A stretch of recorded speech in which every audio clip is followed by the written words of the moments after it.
Viruppakka spinning mills പ്രവർത്തനം പുനരാരംഭിച്ചു. കഴിഞ്ഞ 3 വർഷമായി ലേ ഓഫിലായിരുന്ന വിരുപ്പാക്കയിൽ സ്ഥിതി ചെയ്യുന്ന തൃശൂർ സഹകരണ സ്പിന്നിംഗ് മിൽസിന്റെ നവീകരണ പൂർത്തീകരണത്തിന്റെയും പ്രവർത്തനം പുനരാരംഭിക്കുന്നതിന്റെയും ഉദ്ഘാടനവും സ്വിച്ച് ഓണും വ്യവസായ മന്ത്രി പി രാജീവ് നിർവഹിച്ചു. മിൽ തുറന്നു പ്രവർത്തിക്കുന്നതിനായി സേവ്യർ ചിറ്റിലപ്പള്ളി MLA-യുടെ നേതൃത്വത്തിലുള്ള ഇടപെടലുകളാണ് ഫലം കണ്ടത്.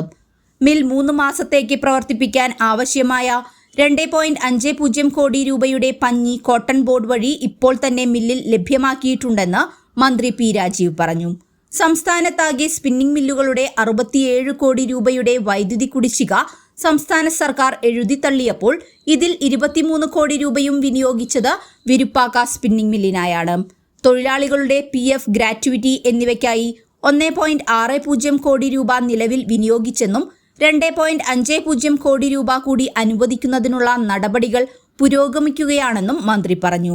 സീതാറാം മിൽസ് ലാഭത്തിൽ എത്തിച്ചതിന് സമാനമായി പൊതുമേഖലാ സ്ഥാപനങ്ങളെയാകെ വീണ്ടെടുക്കുകയാണ് സർക്കാർ ലക്ഷ്യമെന്നും സ്ഥാപനം മെച്ചപ്പെടുന്ന മുറയ്ക്ക് തൊഴിലാളികൾക്ക് കൂടുതൽ മെച്ചപ്പെട്ട ആനുകൂല്യങ്ങൾ പൂർണ്ണമായും ലഭ്യമാക്കുക എന്നതാണ് സംസ്ഥാന സർക്കാർ നയമെന്നും മന്ത്രി പി രാജീവ് വ്യക്തമാക്കി.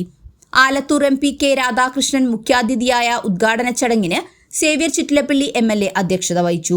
തൃശൂർ ജില്ലാ panchayat president Mary Thomas, Wadakkanchery block panchayat president KV Nafeesa, Thekkumkara ഗ്രാമപഞ്ചായത്ത് പ്രസിഡന്റ് ശാന്ത ഉണ്ണികൃഷ്ണൻ, വടക്കാഞ്ചേരി നഗരസഭ vice chairman PN Surendran, Wadakkanchery block panchayat വികസന standing committee chairman TV Sunilkumar, Thekkumkara ഗ്രാമപഞ്ചായത്ത് vice president EN Sasi, mill chairman doctor KS Kripakumar, mill ഡയറക്ടറും തലപ്പിള്ളി സർക്കിൾ സഹകരണ യൂണിയൻ ചെയർമാനുമായ NK Pramod Kumar, managing director Eby Thomas, BPT chairman K Ajith Kumar, Texfed chairman PK Mukundan, വ്യവസായ വകുപ്പ് deputy secretary Sabu Antony, MV Aravindakshan, KK ചന്ദ്രൻ, MS Pradeep തുടങ്ങിയവർ സംസാരിച്ചു.